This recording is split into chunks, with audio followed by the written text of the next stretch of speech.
heiße Ivona Vnuk und bin mit meinem Mann Rainer Grobe seit einem Jahr hier in Paraguay. Nach Paraguay sind wir hierher gekommen, weil ich sehr elektrosensibel bin und in Europa.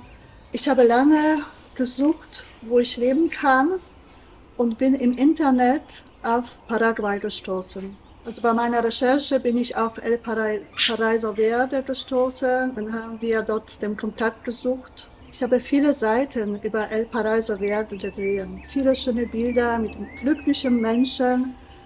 Und ich dachte, da könnte ich mich wohlfühlen. Bei dem Gespräch mit unserem Vermittler wurde mir das auch bestätigt, dass da auch kein 5G gibt in ganz Paraguay und dass die Siedler dort jeder auf andere Rücksicht nimmt. Also praktisch auch, wenn man ein Haus hat, da darf der andere nicht so weit strahlen, dass das nicht dann stören würde. Und das war genau das, was ich suchte.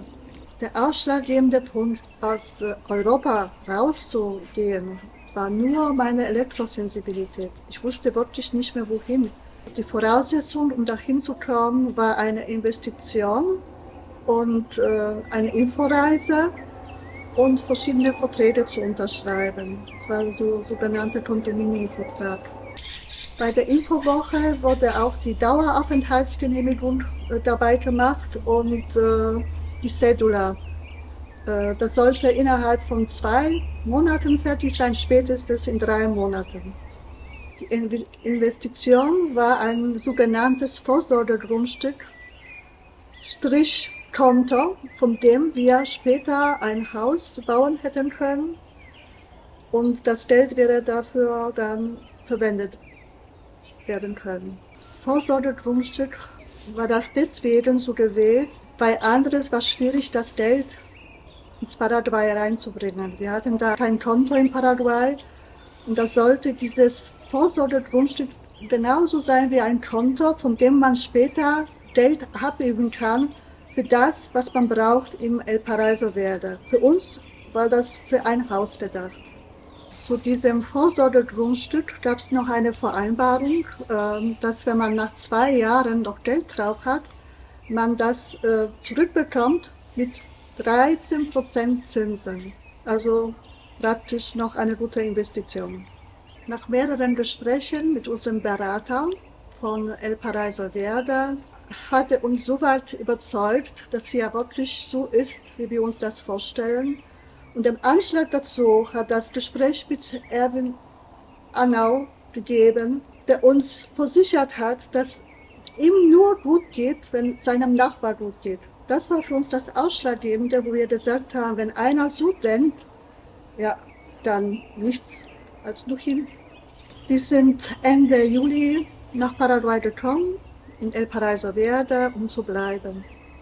Aufgrund meiner Sensibilität hat man für mich schon eine extra Unterkunft gefunden, wo ich ein bisschen abseits wohnen konnte. Da war ich sehr froh darüber. Aber dann kam es schon, wir brauchten ein Handy. In Paraíso Verde wird alles nur über Telegram kommuniziert und jeder hat ein Handy. Wir mussten die Inforeise machen, dafür haben wir auch extra Geld bezahlen müssen, 3.500 pro Person. Ich konnte aber sie gar nicht mitmachen. Größtenteils war ich gar nicht dabei, weil es gar nicht ging. Mir ging es gesundheitlich sehr schlecht, schon durch die Flugreise. Und dann alle waren mit den Handys dabei und noch wurden hier Bluetooth-Mikrofone benutzt, sodass mir wirklich sehr, sehr schlecht ging und ich war meistens gar nicht dabei.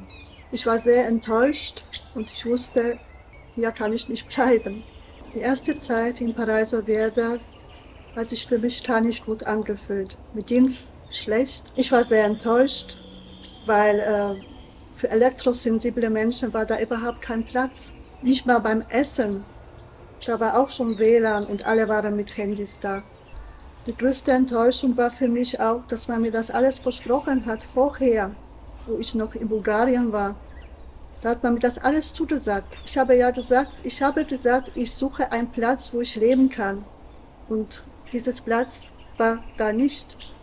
Während der Infowoche gab es ein Beratungsgespräch mit Erwin Arnau Er wollte uns beraten, was wir mit unserem Geld da alles machen können, also welches Grundstück uns aussuchen können oder vielleicht ein unfertiges Haus weiterbauen. Und er hat auch gefragt, ob wir noch mehr Geld haben in Deutschland, dass wir hier investieren können. Aber wir waren eigentlich schon nicht so schlüssig dazu bleiben. Meine Elektrosensibilität, das ging da überhaupt nicht gut. Wir haben das auch dem Erwin Annau auch so gesagt. Wir haben gesagt, wir wollen hier nichts kaufen. Es gibt hier für mich gar nicht. Also wir sind hier eigentlich belogen worden in der Hinsicht, weil wir uns erhofft haben, dass ich hier leben kann als elektrosensibler Mensch. Das war nicht der Fall. Mir ging es schlecht. Gesundheitlich ging es mir sehr schlecht. Wir haben gesagt, wir kaufen nichts. Wenn, dann mieten wir nur. Und wir mussten ja so lange bleiben, dass wir unsere Aufenthaltsgenehmigung für Paraguay hier bekommen. Das war immer noch nicht fertig. Deswegen sind wir noch so lange geblieben.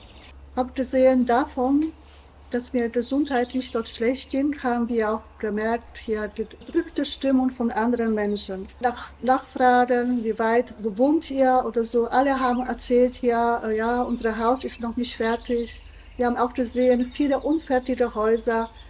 Dann hab ich mir auch vorgestellt, das grüne Paradies auch ganz anderes. Das war keine Bäume da, wirklich nur eine große Baustelle. Und auch, dass die Menschen, so wie auf den Videos, die glücklichen Menschen, die gab es hier gar nicht. Die waren alle bedrückt, traurig, enttäuscht, auch wütend. Das war der Eindruck von diesen Menschen und nicht das wie auf den Videos.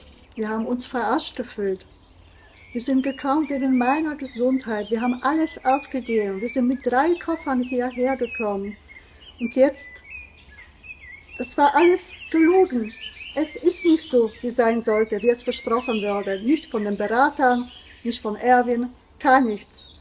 Wir haben dort auch viele andere Menschen kennengelernt, die sehr, sehr lieb waren und mit denen wir uns auch austauschen konnten, über alles sprechen und mit denen wir auch richtig befreundet sind bis heute. Zu diesem Zeitpunkt haben wir uns über das Geld keine Gedanken gemacht. Wir dachten, naja, liegt jetzt auf dem Konto, es ist egal, ob wir bauen oder nicht. Es ist verzinst, also nach 2 Jahren bekommen wir das Geld sowieso wieder und noch mit Zinsen dazu. Klar, aber wenn wir gewusst hätten, wie das hier ist, dass ich hier nicht leben kann, hätte man das Geld auch nie überwiesen.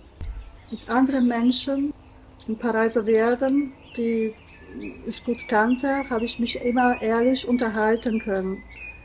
Ich habe auch ganz ehrlich immer ihre Fragen beantwortet, wenn man mich gefragt hat, warum wir hier sind. Natürlich habe ich gesagt, dass ich nur hier bin, weil ich belogen worden bin.